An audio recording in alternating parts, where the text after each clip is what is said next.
Hey viewers, welcome back to the channel. I've got another Warhammer video today. This time I wanted to talk about more details on painting the minis starting out. So for this video, I'm going to be discussing how we painted the Assault Intercessors for our Ultramarines army. One of the reasons for doing this is kind of in starting in this, I guess, process journey of getting into Warhammer 40k.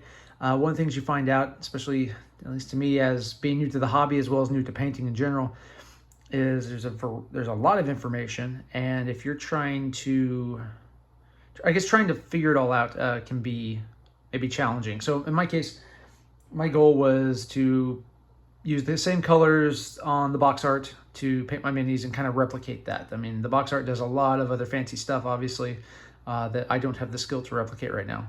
But I wanted to at least get as close as I could.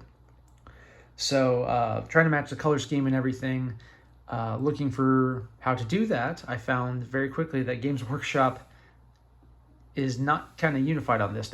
I found like 3 different ways that they tell you how to paint these things.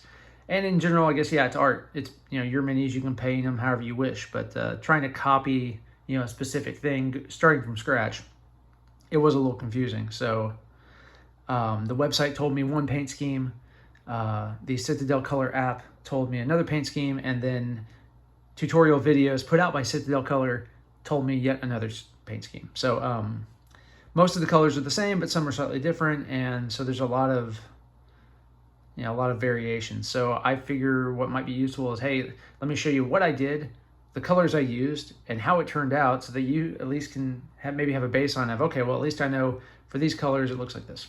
So so for the first units that we're going to do, I figure I'd start with the Assault Intercessors. So here they are. We'll start with the basic guy, and I base coated these in Macragge Blue. And that was base coat, just 2 thin coats of Macragge Blue directly onto the model with a brush, out of the pot, no primer or anything like that. For the gold, I used Retributor Armour. For the black, I used Abaddon Black, or Abaddon Black, I guess is how you say it.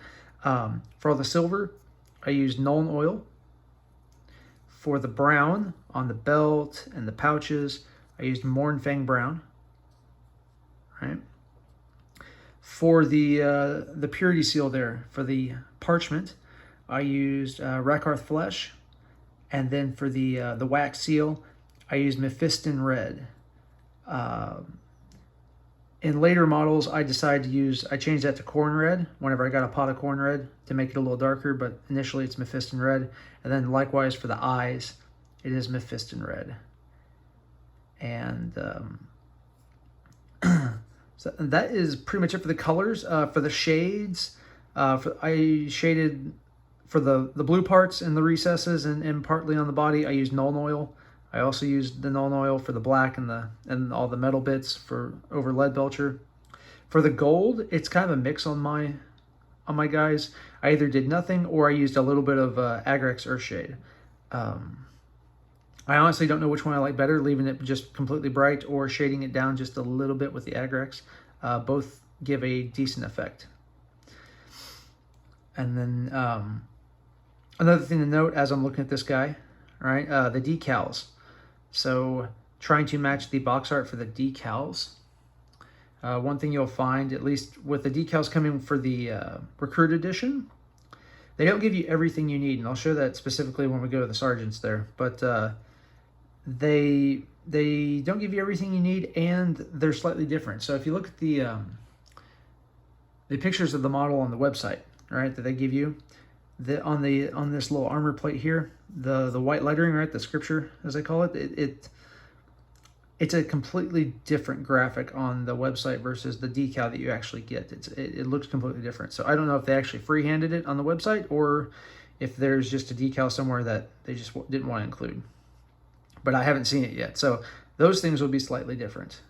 Another thing to note on decals, and you will see this a lot, is this kind of a combo where in this case we've got the unit symbol, right, for the close support cross, and then the squad number here in Roman numerals. those are two different decals that you have to layer on top of each other. So you actually set the first decal and go through the whole process, and then you put the second decal on top of that. Don't try doing them all at once. It's pain and suffering.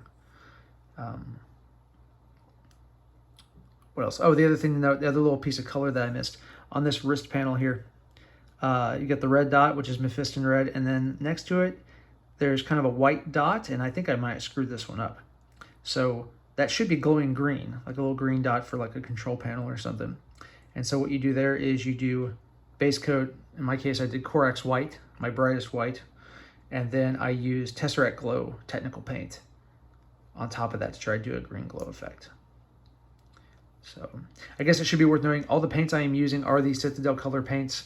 I have not experimented with any other brands. I know other brands are, some brands are, you know, good, better, cheaper, potentially. But for simplicity's sake, again, because I'm just trying to color match, I just decided to go with Citadel. It was easier.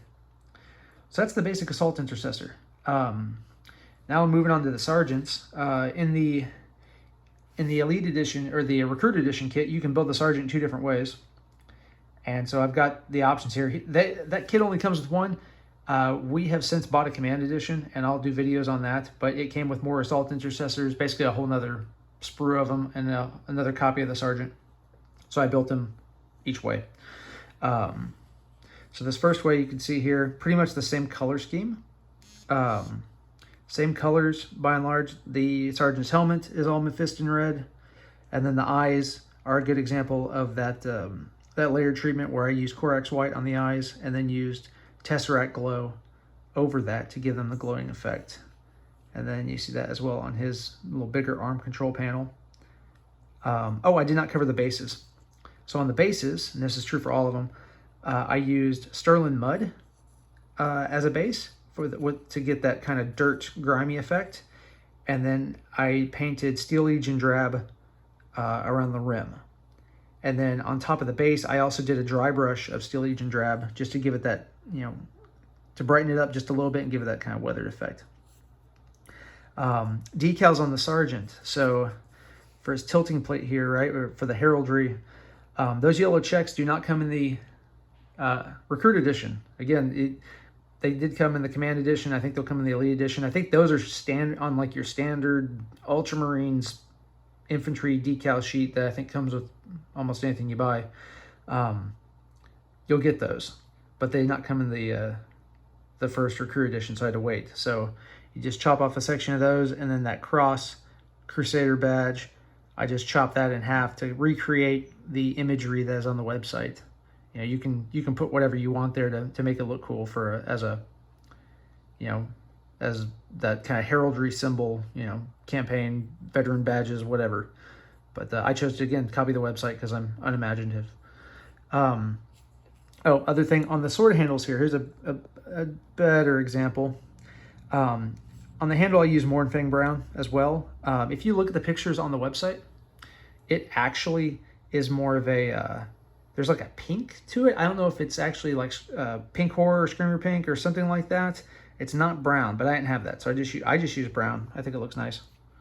The other thing to note on the decals with the Sergeants is in the Recruit Edition, it does not come with the correct knee decal or ability to build it. This was the smallest kind of chapter symbol with the Sergeant Red Skull that I could put, and it is too big on the knee, as you can see. Versus on this other one that I got in the Command Edition with the proper decals, I was able to do it much smaller, so you can kind of see the difference, and much nicer. So that should fit all in on the cap of the knee, and that's a layered decal. So that is a layered chapter symbol on top, and then the red skull on top, right, for the Sergeant. So on this Sergeant, kind of the same way, same color scheme pretty much.